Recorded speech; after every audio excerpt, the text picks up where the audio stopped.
Sino sa tingin niyo ang nasa likod nitong si Las Cañas? Ngayon, na mga panahon ngayon, ma'am. Alam na natin na ito na naman sila Romualdez, sila Lisa Marcos, no? Ang nasa likod nito. It is because, ang popularity kasi ng mga Duterte, yun yung gusto nilang pabagsakin. Para lagi kang updated. Ako nga pala si Bigaya ng mga oposisyon sa kasalukuyan po. At sabi nga, galit na galit ang mga dapungan ang Pangulong Duterte. Kung hindi ka pa nakakapag-subscribe, i-subscribe mo na yan! Ma'am, sino po ba talaga ito si Arturo Las Cañas? At bakit mainit ang ulo niya sa mga Duterte? Binabanatan si PRD, former President Digong at si VP Sara. Actually, ito si Arturo Las Cañas. Dati na po itong lumabas no nung 2017 ito po siya ay nagpa-presscon, okay? Nag-meet kami niyan 2016 nung December kasi yun na nga nalaman ko na kasi kami isa ako po sa ni-recruit nila Antonio Trillanes, nila Father Alejo, no, na maging fake witness kay former President Rodrigo Duterte, no, sa ICC. So, ito siya, si Arturo Las Cañas, way back sa time na nagkaroon ng hearing with Motabato, bumaliktad lang po ito eh. At ang reasons na sinabi niya sa akin, it is because hindi siya pinagbigyan nung parang loto na hinihiling niya at that time na presidente si PRRD. So, itong tao na ito, no, na na-meet ko at sinabi niya sa akin na wala naman daw kaming mapapala sa mga Duterte. Alam kong masama yung loob niya dahil at that time may hiniling ata siya na hindi siya napagbigyan. So, yung kanya pong credibility as witness laban po sa mga Duterte, para po sa inyo, tainted? Fake po. Kasi actually, nung December, ako kasi po is may ibibigay sila sa akin, actually million, pero ang gusto po nila is permahan ko na kaagad yung affidavit. Pero nag-aalibay lang ako kasi ayaw ko kasi ng yung mga nasa loob ng affidavit na gusto nilang permahan ko, no? Ito kasi si Arturo Las Cañas is talagang humingi siya ng down payment ng 19 million, no? Actually, si Trillanes kasi is just a player kasi ang nasa likod po niyan na pangbabayad na pagpabagsak at that time na presidente si PRRD is mga taga-US, including itong sila Loida Luis, no? US ang nasa likod nito. So player pa rin si Antonio Trillanes. Narinig ko talaga na sinabi nitong si na humihingi siya ng mag-down muna ng 19 million. 19 million is just a down payment pa lang yon bago siya lumantad. So, lumantad siya nung ito pa po. Habang nagmi-meeting po kami, kaya po ako ngayon nagulat kung bakit nasali na si VP Sara. It is because mismo siya, sinasabi niya na firm si VP Sara at saka yun nga medyo stricta at para daw galit sa tao ng papa niya. So, hindi niya yan mention si VP Sara, no? Naalala niyo nung February 2017 na nagkaroon siya ng press con, hindi niya mention si VP Sara. Alam mo kasi paid kasi ito si Arturo Las Cañas eh. Kasi nung 2022, no? Lumabas na naman to siya, nagdagdag na naman ng statement niya, no? Nagdagdag na naman siya ng mga tao sa statement niya because binabayaran siya for doing that, no? Pero hindi niya pa rin minention si VP Sara. Ito na ngayon na minention niya na. Actually ito siya nung I remember April 2017 nung lumabas ako, tumawag yan, galit na galit yan sa akin. And then, nagsabi pa yan na ipapapatay niya daw ako, mga something ganon, dahil nga na binulgar ko sila, na sila is mga bayaran. Ma'am, ngayon pong na may bagong script, dinadawit pa si VP Sara. Sino sa tingin niyo ang nasa likod nitong si Las Cañas? Ngayon, na mga panahon ngayon, ma'am. Ngayon kasi sa panahon ngayon, alam naman natin kung anong nangyari, no? Unang sa likod talaga nito, as I've said, is ito talagang Liberal Party at itong US na nagbabayad kay Trillanes para pabagsakin, no? Yung ang former yung presidente pa si PRRD. Meron pang mga media niyan, no? Meron pang mga international media niyan at the time na nagmi-meeting kami. Sa pangyayaring ito na biglang ipinasok nila si VP Sara, no? Ito totoo ito, no? At the time na gusto nilang pabagsakin si PRRD, I know very well na kasali itong sila Marojas, no? Knowing that Marojas is a cousin, ito na naman, of the First Lady, no? Merong mga info na merong mga meeting talaga, no?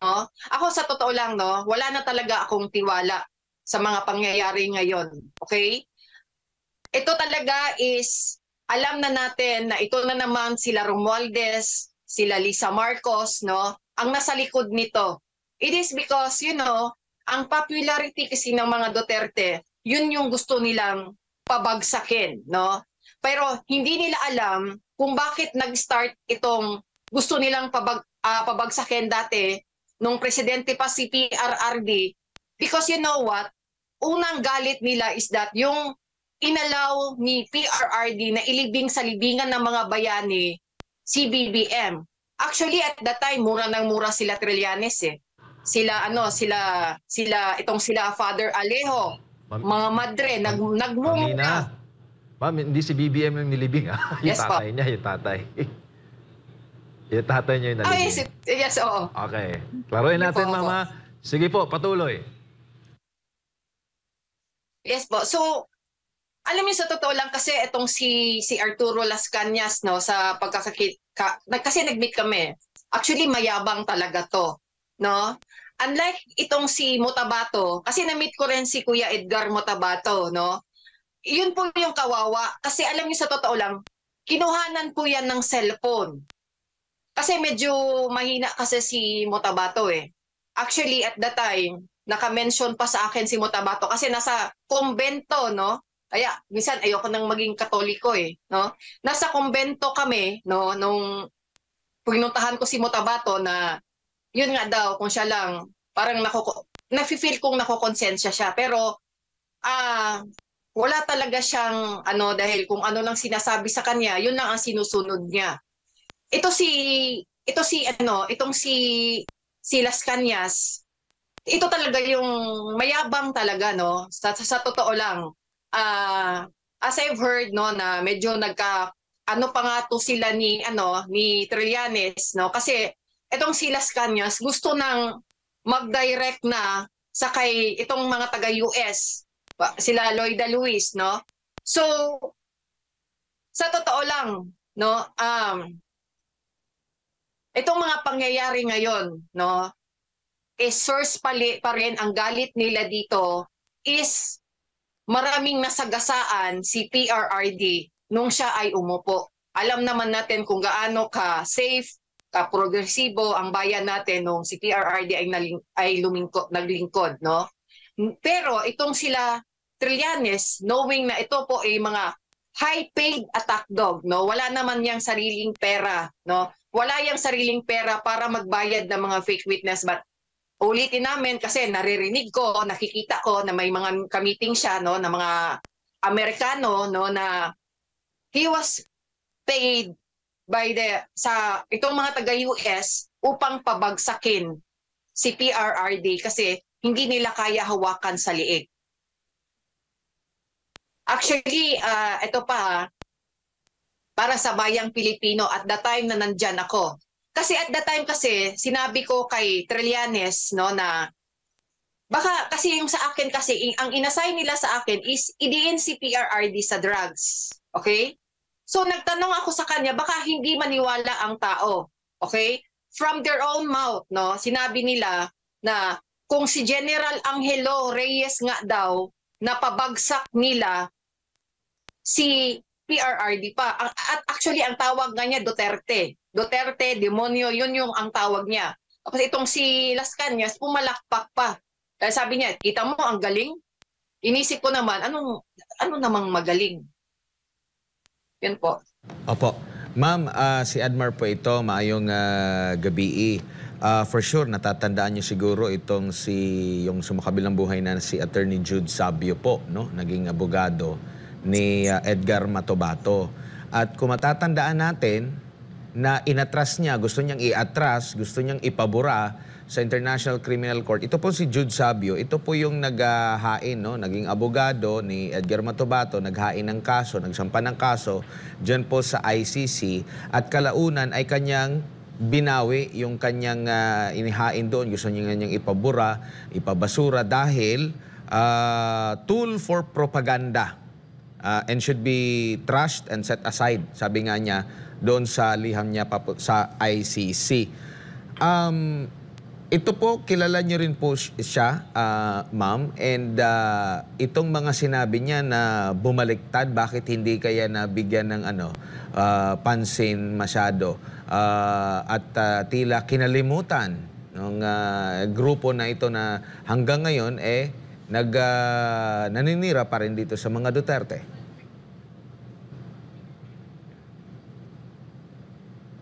Yes po. Actually, ito si Attorney Sabio. Siya po ang nag-prepare ng aking affidavit, no? Actually, ang affidavit nga is umabot ng ilang draft yun na finorward sa email ko. Pinalabas ko po 'yon sa aking press con before, no, yung forward ng email kasi si Attorney Sabio is siya ang nag-prepare kung ano yung affidavit tapos pinapaabrubahan niya sa kay Trillanes at saka sinabi niyang pati kay Dilima, no? Si Attorney Jude Sabio kasi, there are times na minsan hindi ko rin siya maintindihan at that time. It is because nung time na when I refused to sign the affidavit, isa rin siya sa nagtitreat sa akin. And then, I don't know, kasi alam ko kasi binabayaran din siya at that time na 100,000 a month, no? Aside from all the expenses, no? Pero nabigla kami kasi nag-file kami ng kaso sa PNP-CIDJ kay Trillanes. Kasama siya, aside sa yung sa sedition, is yung illegal detention. So parang at that time pala, nagkaroon na sila ng conflict ni Trillanes na as I've heard, mas pinrayor ni Trillanes itong si Las Cañas kaysa sa kanya po. May kwento, ma'am, na kaya daw ganito na lang ang galit ni Senador Trillanes, nangyari itong mga witness laban sa mga Duterte. Binaste daw ni dating Pangulong Duterte, mayor pa siya noon, nung inalok na maging katandem para sa presidential election last 2016. May alam po ba kayo nito, ma'am? Actually, ang sabi nga niya sa akin is, dati nga daw idol niya si PRRD, no? Medyo nadismaya siya nung pumunta siya dito sa Davao na tinanggihan siya ni PRRD. So doon daw nag-umpisa yung galit niya and then doon na rin na nag-start rin, no, na he was asked by the Liberal Party, lalo na nung nanalo na siya, no, si PRRD na pabagsakin nga. No, isa nga sa ikinagalit is yung nilibinga sa libingan ng bayani ang father ni BBM. Kayo po ba, ma'am, ay naniniwala sa kanta? Kanta na itong partner MJ. Grabe yung mga banat mo. Meron po kasing kanta, lalo na itong mga pangyayari ngayon, sabi dun sa kanta, ang lahat ng bagay ay magkakaugnay.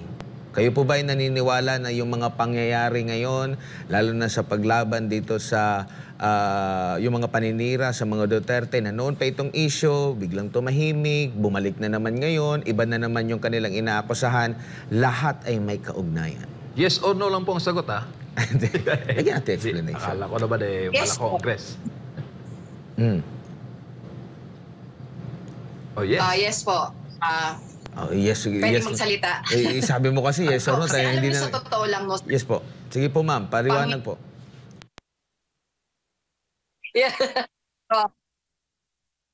Sa lahat po na pangyayari, no, hindi lang sa mga Duterte, lahat na sa mga kakilala, no, na mga malalapit sa mga Duterte. Alam naman natin, no, itong mga style na to is nangyari din sa ating honorable na Pastor Apollo Kibuloy, di ba?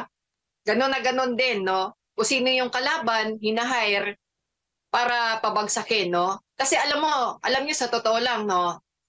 Sa aminin man nila o hindi, no? Hindi wala naman talagang makakapantay sa legacy ni PRRD.